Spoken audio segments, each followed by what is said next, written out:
My name is Irving Finkel, and I'm a curator in the Middle East department, and I work on our great Cuneiform tablet collection.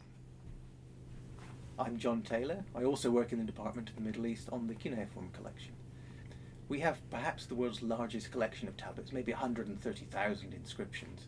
They range in date from maybe 3000 BC to the first century or two AD, and they cover every possible topic you can imagine: magic, medicine, history, religion, literature, letters, marriage contracts, divorce contracts, everything that you might imagine somebody might put in writing, we have it. We have such a rich collection that the whole of ancient Near Eastern life, in a way, is captured on these bits of clay.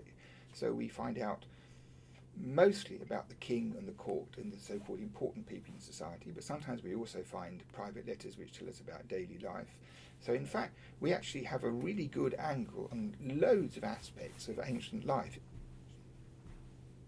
Well, one of my favourites is the tablet, which has the rules on it for the royal game of Ur, because there was a board game played by the Sumerians in the middle of the 3rd millennium, about 2600 BC, and this game was played all the way through Mesopotamian history and all around the Middle East. Even Tutankhamun played it, and in the 2nd century BC, a famous Babylonian astronomer one day wrote down the rules on one of these tablets. One of my favourite pieces at the moment is something that I've put back together from a number of fragments.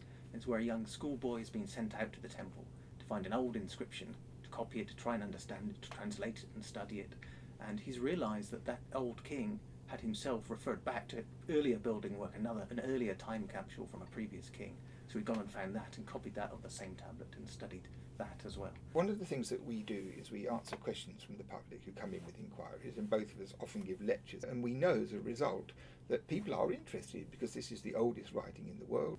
The book is designed to be a very friendly introduction to what cuneiform is, and the fact that it's real writing, a little bit about how it works. It's not an alphabet, it has a slightly different way of functioning, but it's still a manageable human script. So we're trying to just explain how scribes wrote, what they wrote, what it means, and what it tells us about life in ancient Mesopotamia.